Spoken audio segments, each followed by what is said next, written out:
I pray that your ears open this evening. I pray that your ears open. The Bible said in Songs of Solomon chapter 4 verse 4, it said the mantle of many warriors, they are hinged on the ear of the gates of Zion. These things float in the spirit. When a man leaves this realm, what he carries is trapped in the spirit, waiting for a man that can enter. I will show you how we enter into depth and dimensions. It's not anything about blood connection or any relationship in the flesh. Your husband can be a GO. He dies to another country. You may inherit that ministry. You don't have the authority to back it.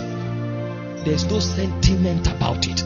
What caused him to enter is the sacrifice of alignment. Many things are a gift, but there are certain things that have to do with territories and generation. God will never gift it.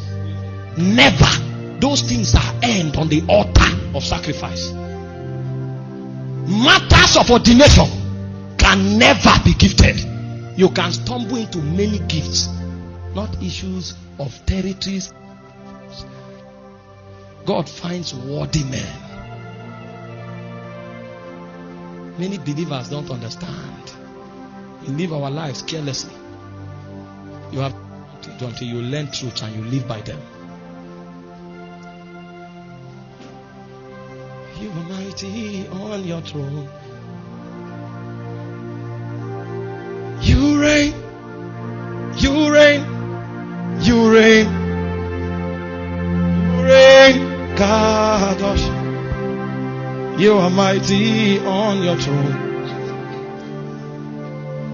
From Genesis to Revelation, nobody made impact by chance. Not one.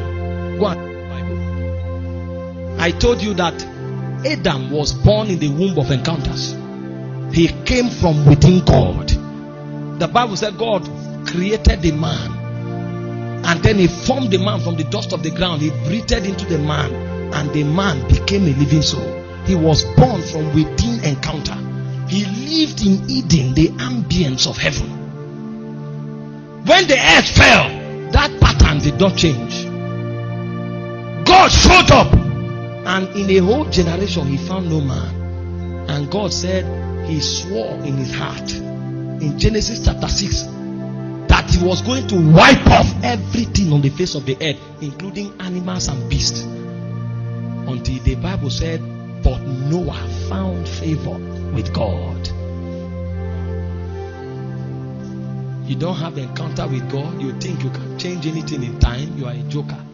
You don't know the beings that regulate time. Civilization is not a coincidence. It's a deliberate orchestration of princes in the spirit.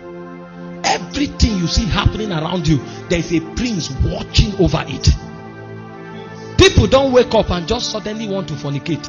People don't just wake up and suddenly want to steal. People don't wake up and suddenly want to lie. There's a being that sits over the gate of lie. There's a prince that sits over the gate of fornication. It is the energy of that prince that compels sin in the lives of men. For you to break out of the influence of that spirit, be vitally connected to another influence. This is deeper than accepting Jesus as the Lord of your life. Systems and patterns govern creation. They will remain there for eternity. That's why before Christ, the only men that made impact were men of encounter. After Christ, the only men that made impact were men of encounters. How did you think Paul suddenly became mighty among the apostles? He had a team that he traveled with. When Jesus appeared, only him saw him. Only him heard him.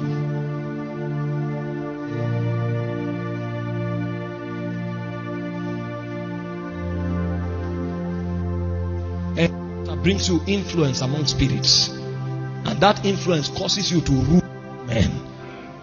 When Moses encountered God by the backside of the desert, in Exodus chapter 7 verse 1, he said, I have made you a god unto Pharaoh. When you gain influence among spirits, you become a god among men. That's why you can have impact. Even the princes, your name echoes in their realm. They dare not touch you. Did you not read about the sons of Sceva? Jesus we know, Paul we know, who are encounter. He registers your name on the legislature, on the charter of the spirit realm.